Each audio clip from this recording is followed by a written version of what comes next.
ஓம் ஸ்ரீ குருப்பியோ நமக. ஓம் சக்தி பராசக்தி. வணக்கம். நான் உங்கள் ஆஸ்ட்ரோலக்ஷ்மி. நாம இன்னைக்கு 2025 வருடம் எல்லா ராசிக்காரர்களுக்கும் எப்படி இருக்க போகுது அப்படின்றத பத்தி தான் பார்க்க போறோம். 2024 கொஞ்சம் ப்ராப்ளமா இருந்ததுங்க. வரக்கூடிய 2025 நல்லா இருக்குமா அப்படின்ற எதிர்பார்ப்போடு இருக்கக்கூடியவர்களுக்கு ஒரு நல்ல விஷயம் என்ன அப்படின்னு பார்த்தீங்கன்னா, நிச்சயமாக இந்த 2025 என்பது உங்களுக்கு ஒரு சிறப்பான ஒரு பலன்களை தரக்கூடிய வருடமாக இருக்க போகிறது.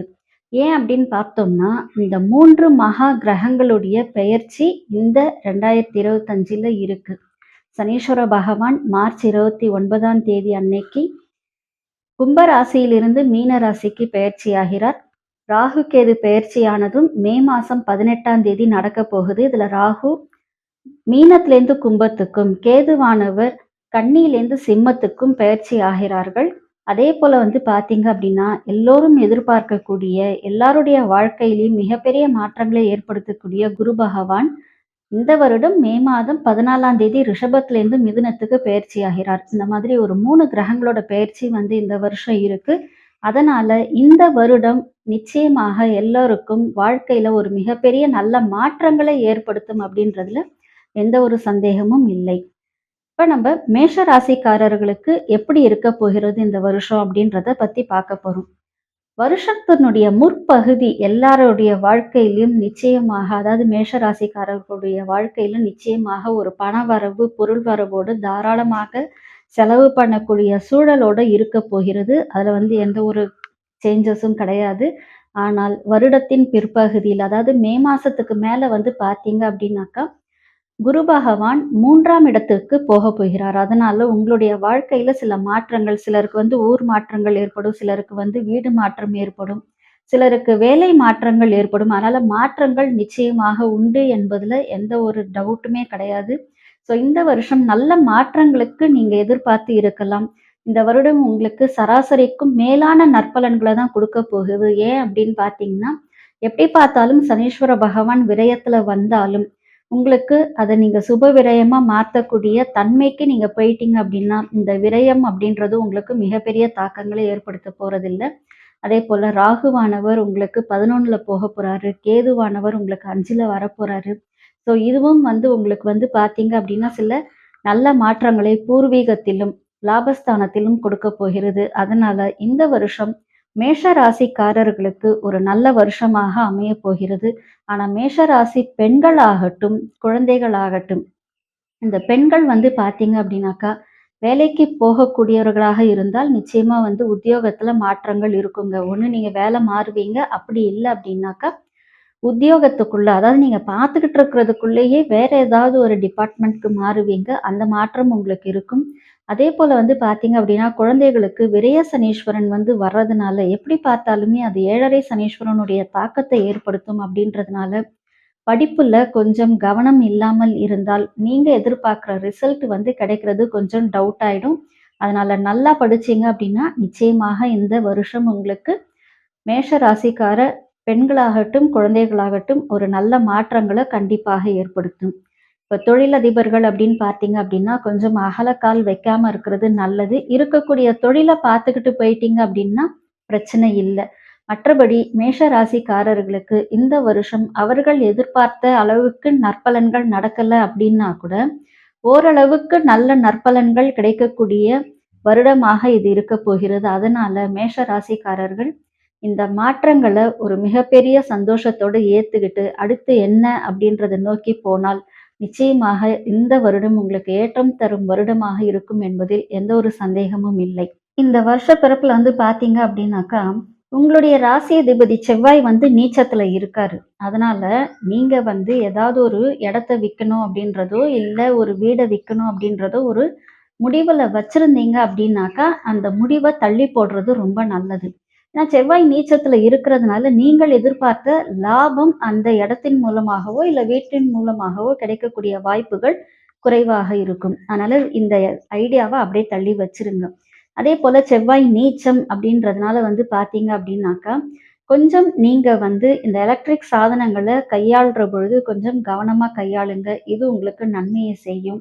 ஒரு மிக்ஸி ஜார் போடுற பொழுது இதுலலாம் நீங்க கொஞ்சம் கவனமா இருக்கிறது நல்லது.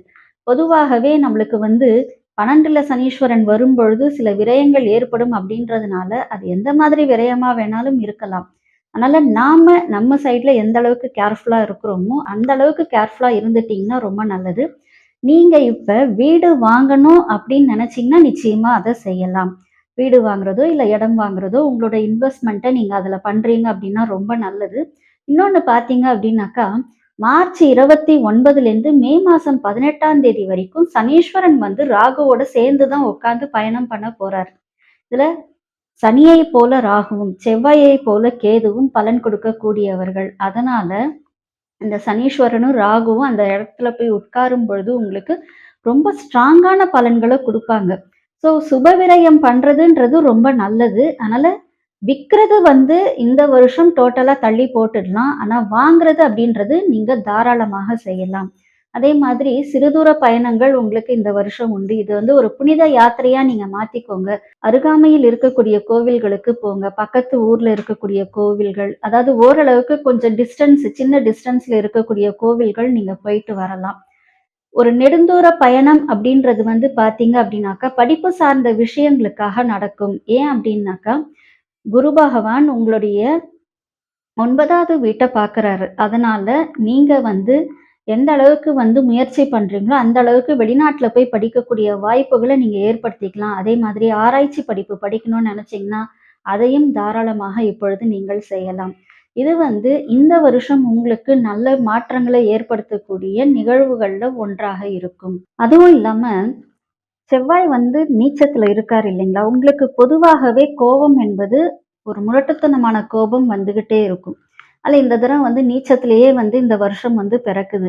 இதுல வந்து பார்த்தீங்கன்னா, நெறைய பேர் மேஷ ராசிக்காரர்கள் ராணுவத்திலும், காவல்துறையிலும் பணிபுரியறவங்களா இருப்பீங்க.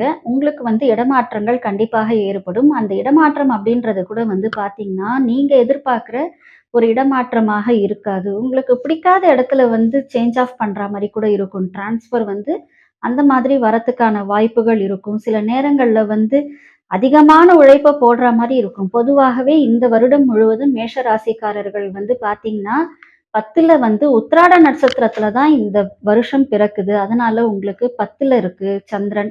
ஸோ நீங்க அதிகமான முயற்சி போட்டீங்க அப்படின்னா, அதற்கான பலன நீங்க வந்து நிச்சயமாக அடைய முடியும். அதனால கண்டிப்பாக இந்த வருடம் உங்களுடைய முயற்சிகள அதிகப்படுத்துங்க.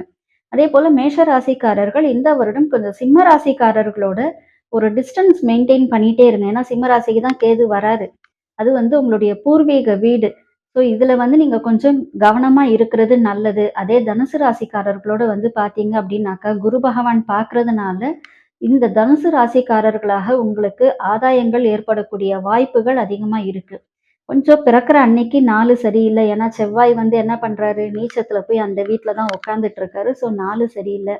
அதுக்கப்புறம் ஒரு 6 மாசத்துக்கு அப்புறம் வந்து பார்த்தீங்க அப்படின்னாக்கா, 5ம் கொஞ்சம் பிரச்சனையில இருக்கும். 3ம் கொஞ்சம் பிரச்சனையில இருக்கும். அதனால தான் உங்கள வந்து சிறுதூர பயணங்கள் நீங்க மேற்கொள்ளலாம். ஆனா சிறுதூர பயணங்கள் மேற்கொள்ளும் பொழுது, எந்த அளவுக்கு கவனமா நீங்க வந்து போயிட்டு வரீங்களோ, அந்த அளவுக்கு நீங்க கவனமா போயிட்டு வந்தீங்க அப்படின்னாக்கா, உங்களுக்கு பிரச்சனைகள் பெரிய லெவல்ல இருக்காது. ஆனால் இந்த பயணங்களால் உங்களுக்கு ஆதாயம் அதிகமாக இருக்கும்.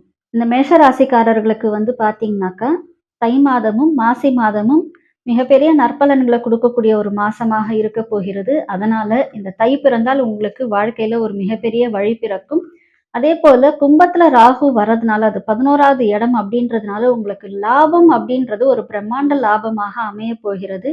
ஸோ இந்த மே மாசத்துக்குள்ள நீங்க செய்ய வேண்டிய நல்ல விஷயங்கள் எது இருந்தாலும் அத செய்துக்கோங்க. அதாவது வீடு வாங்குறதோ, இல்ல இடம் வாங்குறதோ, இல்ல ஒரு கல்யாணம் பண்றதோ, இது எல்லாத்தையுமே நீங்க வந்து பண்ணிடணும். மே மாசத்துக்கு அப்புறம் வந்து நம்ம வீடு வாங்க முடியுமா அப்படின்னு கேட்டீங்கன்னா, முடியாது.